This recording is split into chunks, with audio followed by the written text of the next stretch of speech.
Welcome back to Reclaiming Leadership with the Good Business Witch. We are on episode 5, and it is titled, I'm Not Like Other Girls.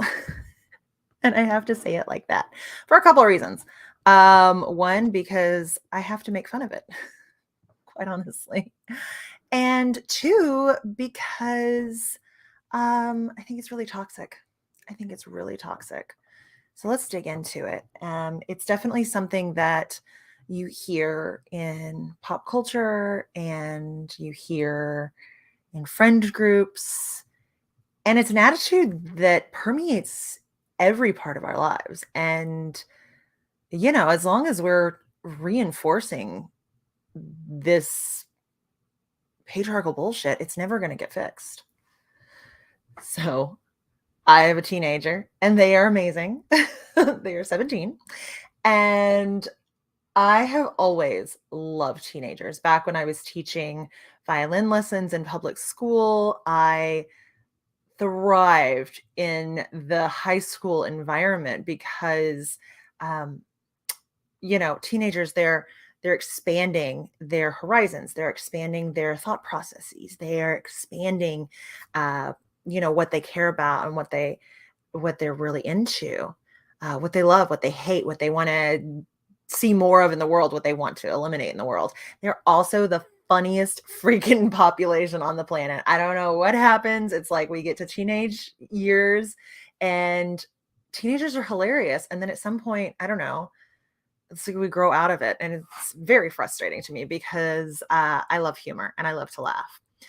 But one of the funny things that my kiddo does is they'll say, I'm not like other girls, to make fun of women who say that.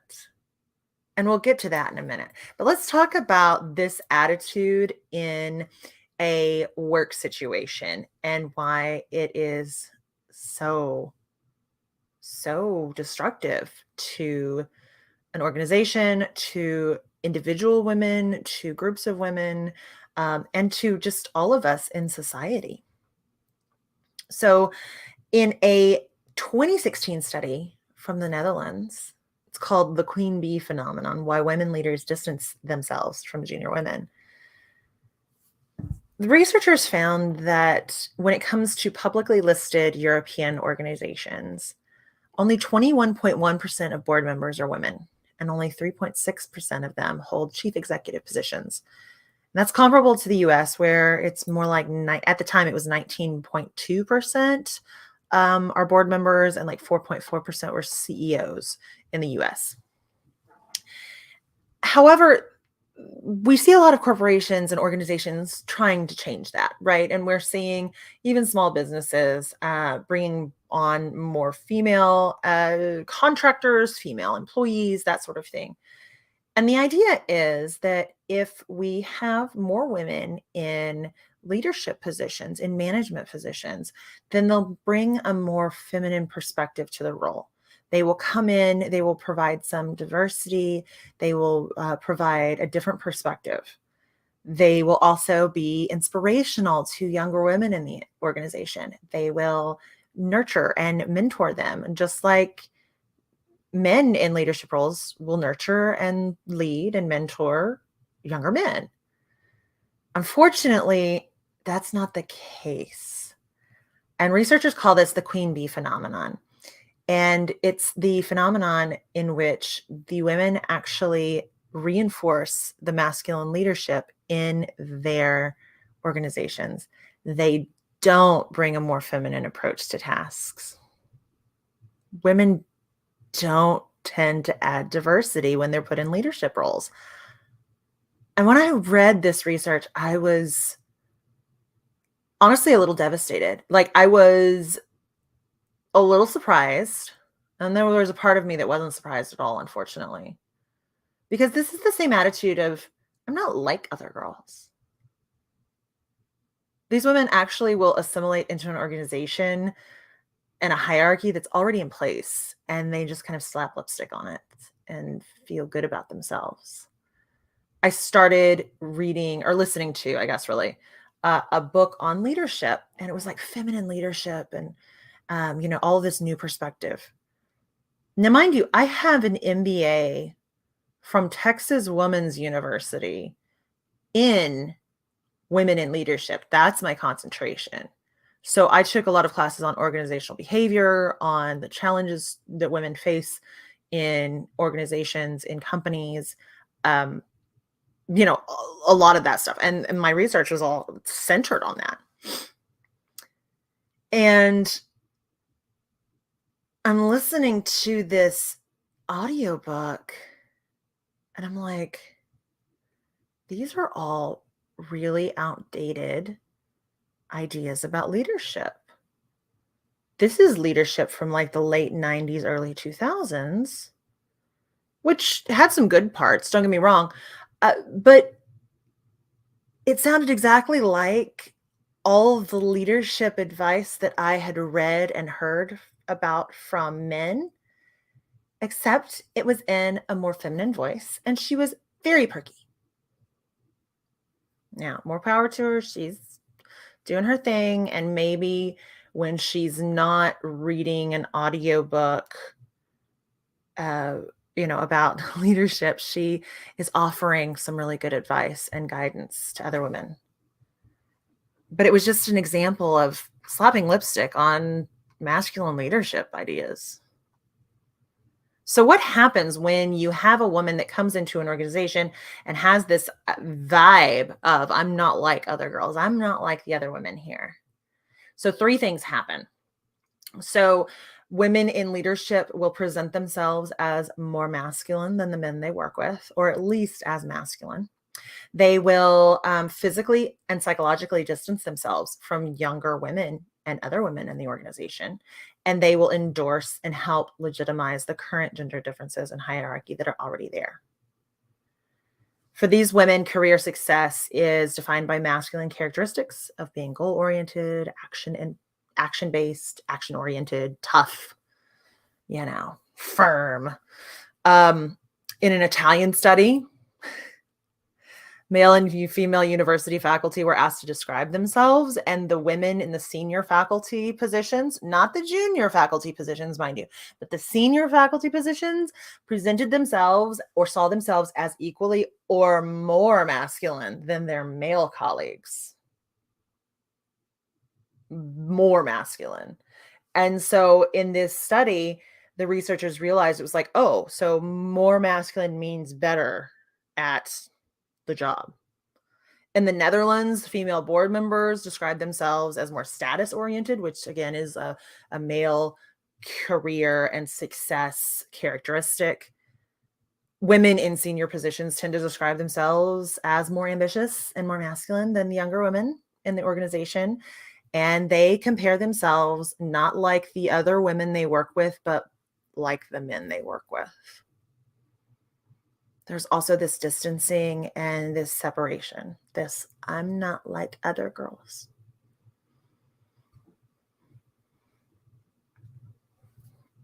It's extremely important for us to fit in. And it is extremely important for us to be accepted. And this is not some vapid desire either. This is not some, I just want to be cool, I want to be liked.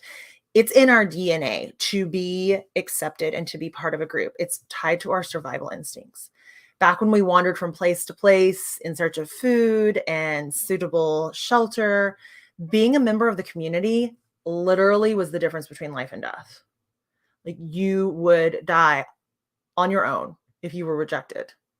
So those patterns run deep within all of us and they're reinforced today. So now we have a structure that is highly masculine. And in order to be accepted in that highly masculine structure, we have women who come in as leaders and they adapt to the highly masculine structure. And this is why I find women-owned businesses like Knix and Bumble so fun and so fascinating because they are led by women for women, both as an organization internally, but also for their customers. It's fan-freaking-tastic. That phrase, I'm not like other girls, is so toxic. It is so misogynistic. And it's not uncommon for women to have internalized misogyny. We saw a lot of that come out in recent years in political elections.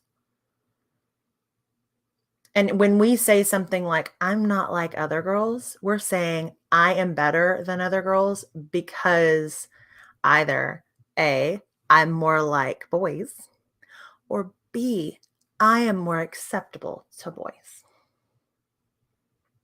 So you should wear your hair in ringlets with a full face of makeup, or no makeup at all, and a baseball cap on your head, or somewhere in between. You should be into horses and cats and poetry and Pride and Prejudice and the Aliens movies and, working out in the gym, or all of the above. You should be who you want to be and just enjoy it. And I don't use the word should often because I feel like it's limiting, but in this instance, you should be anything you want to be. And if any woman acts like she's better than you because she's not like other girls, remember, that has nothing to do with you and everything to do with her. And she is aligning with the structure that she thinks is going to be the most successful. And I tell you what, after the pandemic, we have shifted how we work and what's important to us and what's important in our leaders and what's important in our organizations. And this hard line, drive to the goal line, push hard, work long hours, I've already seen it starting to come apart, like systemically come apart. It kind of came apart with the idea that it was going to be temporary for a while. And now it's really coming apart. People are leaving jobs and have been for months because there's this hard line, super masculine, patriarchal, like I don't even have a word for it, but you know what I mean. It's like, remember before Henry Ford came along and made a 40-hour work week with weekends, people were working 6 and 7 days a week. They might get a break for church. They might not. And we needed that then, but now we need a different structure. We need something different because you don't survive a global event like the one we went through the past couple of years and not change how you're living. So if you ever catch anybody saying, oh, I'm not like other girls or whatever, just gently remind them that we can all be who we want to be and love the things we want to love and be into the things that we want to be into. And it doesn't make us any better or any worse than the person next to us, unless, we're actual Nazis or drowning puppies or something horrible like that. That if you like to dress up or you like to go to baseball games on the weekend, neither one of those are superior to the other. That if you want to work in a florist shop or you want to go be a CEO of a multinational company, they're both valid. They're both wonderful. And what's important is that you're happy and you're taken care of and you're taking care of yourself. That's my thoughts for this week. And I hope it's given you an idea. I hope it's inspired you. I hope it's been interesting to kind of learn about some of this strange stuff that happened in our society, that happens in work and outside of work. And if it's made you think about something, or you want to share some thoughts with me, just reach out. You can reach out to me here on this platform, or you can reach out to me at hello@meganwinkler.com. I'd love to have a conversation with you. I think that conversations and communication are just among the most valuable tools that we have in life and business. So I am into having a great chat with you. Let's see. Coming up, we have, I haven't talked about my book in a little while. I want to let you know I am in the midst of elbow deep in my book, Break Up with Burnout. And it is specifically for women who want to avoid burnout, want to understand how we can get into burnout, and like understand it beyond just like, oh, you're stressed out and you need to chill. No, no, no. Like understand it from a historical, systemic position. So that's coming out. We're aiming for June. So I'm excited about that. And currently I'm getting ready for Samhain and Halloween. So I'm it's my favorite part of the year. So if you're into Halloween too or Samhain, please let me know. And I look forward to connecting with you outside of the podcast.